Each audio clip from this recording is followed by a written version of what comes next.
فوجی یونٹ میں ایک سپاہی شرطیں لگانے اور ہمیشہ جیت جانے میں مشہور تھا۔ جب اس کا تبادلہ ایک دوسرے یونٹ میں ہوا تو سابقہ کمانڈر نے نئے یونٹ کے کمانڈر کو فون پر خبردار کیا۔ ہماری یونٹ کا یہ سپاہی شرطیں لگانے کا بڑا ماہر ہے اور کبھی نہیں ہارتا، آپ ہوشیار رہیں۔ نئے کمانڈر کو اس سپاہی کے بارے میں سن کر تجسس ہوا۔ اس نے اپنے اسسٹنٹ سے کہا، جب وہ یونٹ پہنچے فوراً مجھ سے ملواؤ۔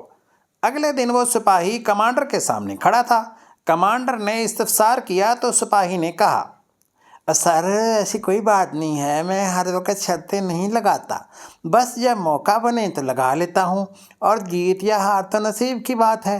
جیسے ابھی مجھے معلوم ہے کہ آپ کی پیٹھ پر تل ہے، آپ 500 کی شرط لگائیں تو میں تیار ہوں۔ کمانڈر نے سوچا یہ موقع ہے اسے ہرانے کا، فوراً اپنی شرٹ اتاری اور پیٹھ دکھا دی۔ سپاہی نے مسکراتے ہوئے 500 روپے میز پر رکھ دیے اور کہا، سر میں شرط ہار گیا، یہ 500 آپ کے ہوئے۔ کمانڈر نے فوراً اپنے سابقہ کمانڈر کو فون کیا اور خوشی سے کہا، اور تم کہتے تھے وہ کبھی نہیں ہارتا، دیکھو میں نے اسے ہرا دیا۔ سابقہ کمانڈر نے پریشانی میں جواب دیا، او جناب آپ نے تو مجھے پھنسا دیا، اس نے مجھ سے 1000 روپے کی شرط لگائی تھی کہ وہ نئی یونٹ میں جاتے ہی آپ کی شرٹ اتروا دے گا۔ او کرما لے، 1000 روپے دی چٹھی پوا دیتی ہے۔